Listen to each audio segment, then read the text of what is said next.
Muy bien, jóvenes, buenas tardes. Bienvenidos a nuestra clase del día de hoy. Vamos a estar hablando acerca del género dramático. Bien, ustedes están observando allí en pantalla una imagen que hace referencia como a un teatro, ¿verdad? Y ustedes observan allí unas máscaras y un telón. ¿Qué sucede, chicos? Vamos a empezar por el origen del género dramático. Este género se originó en la antigua Grecia y es que hace muchos años se rendía culto al dios del vino y la alegría, llamado Dionisio, y se realizaban estas festividades en las calles. ¿Y qué sucedía? Que algunas personas querían representar sucesos o hechos que ocurrían en su vida cotidiana y lo hacían a través de estas festividades, pues se presentaban ante el público y pues con el paso del tiempo fue fluyendo hasta llegar pues a los textos. Entonces, podríamos decir que el género dramático es aquel que representa algún episodio o conflicto de la vida de los seres humanos por medio del diálogo de los personajes. ¿Por qué? Porque esta es la característica principal del género dramático.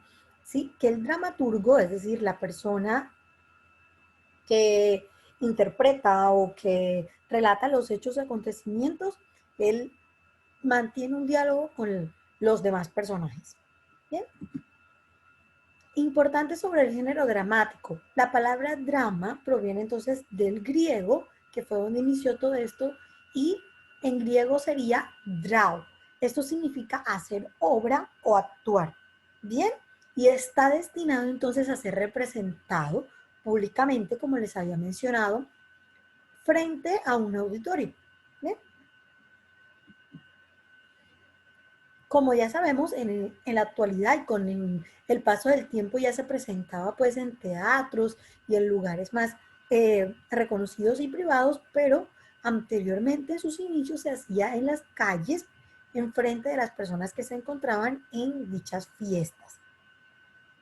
Bien, chicos, las obras literarias, dramáticas, ¿cómo están escritas? En diálogos, porque esta es la característica principal, que ya se las mencionaba. ¿Y qué pasa? Que van a presentar siempre un conflicto entre fuerzas opuestas o antagónicas. Vamos a encontrar siempre un personaje principal que por lo general se muestran como heroínas o personas buenas con excelentes intenciones y siempre va a haber una fuerza opuesta, ¿verdad? Que desea todo lo contrario. Bien, vamos a ver ahora entonces las clases de obras dramáticas. La primera que vamos a ver es la tragedia. ¿Qué sucede con la tragedia? Que esta se caracteriza porque siempre va a presentar conflictos y esos conflictos van a ser fuertes, severos, es decir, solemnes. ¿Por qué? Porque los personajes van a estar destinados a tener un desenlace muy extremo, que este desenlace pues obviamente va a estar vinculado a la muerte del personaje principal. Entonces, los personajes siempre van a ser muy reconocidos, muy respetados, se van a considerar héroes dentro de dicha obra, ¿verdad? Y en ellos siempre se va a destacar entonces esa expresión, esa emoción incontrolable por tener una búsqueda desesperada de evadir esa desgracia final que, que está pues ya destinada a ocurrir. Por tal razón se llama tragedia, ¿verdad? La segunda es la comedia, que va a mostrarnos todo lo contrario. Si en la tragedia vamos a ver solo sufrimiento, en la comedia vamos a ver todo lo contrario. Es un tipo de obra que está pues encaminada a mostrarnos un desenlace feliz, ¿sí?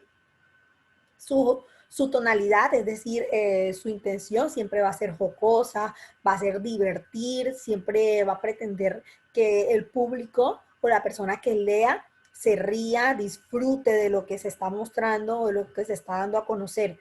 Bien, y suele versar sobre diferentes aspectos del día y prevalece pues la aceptación de todas las imperfecciones. Como ustedes están viendo en pantalla, se van a exagerar los rasgos físicos de las personas. ¿Con qué intención? Con la intención de que haya una aceptación de dichos rasgos. Se pueden exagerar las risas, los rasgos físicos, quizás si la persona tiene nació con alguna anomalía en su cuerpo, pues, de pronto al caminar, todo esto se va a exagerar, ¿sí? Se va a exagerar para que el público, las personas que estén viendo, lo noten y al final lo que se busca es una aceptación de esto, ¿verdad? Aceptación de las distintas situaciones, de los sucesos, de lo que ocurra dentro de dicha obra. ¿Bien? Y por último, pues tenemos la tragicomedia, que entonces ya vendría siendo una mezcla de ambas, de la tragedia y la comedia. Esta vendría siendo un poco más real. ¿Por qué? Porque va a mezclar elementos de tragedia y de comedia para ofrecerte un resultado diferente y con personalidad propia. Ya estas piezas de tragicomedia van a mostrarnos más ya una literatura realista. ¿Por qué? Porque te va a reflejar algún grupo social, todo lo que sucede en nuestra sociedad de una manera un poco cómica y pues a su vez trágica, porque como en la vida cotidiana todo no es tragedia, ¿verdad, chicos? En nuestra vida todo no es tragedia o en nuestra vida todo no es comedia, ¿cierto? Sino que tenemos altibajos. Siempre va a haber momentos en los que tenemos emociones fuertes, en las que nos pudo haber ocurrido algo negativo, alguna pérdida de un familiar, pero también van a haber momentos de mucha dicha, de mucha felicidad. Bien, entonces vamos a estar un poco vamos a estar en esta mezcla, ¿verdad? De elementos en los que vamos a ver felicidad y a su vez vamos a ver momentos difíciles. Entonces, por eso te dice que esta obra se inscribe más en la literatura realista. Bien, estos son las 3 clases de obras dramáticas que vamos a estar trabajando: tragedia, comedia y tragicomedia. Bien, chicos, es importante que recuerden como característica principal de la obra del género dramático siempre el diálogo entre los personajes. Siempre es importante recordar eso. Entre las obras, el diálogo entre los personajes es primordial. Siempre va a relatar sucesos de la vida cotidiana, ya sea muy trágicos o sean combinados, tragicomedia, o sean jocosos, siempre para hacernos reír, entonces ya sería una comedia. De esto trata entonces el género dramático. Espero que haya sido de su agrado esta temática y que puedan recordarla. Van a encontrar el video colgado en su plataforma de Classroom para que puedan recordar todos los conceptos.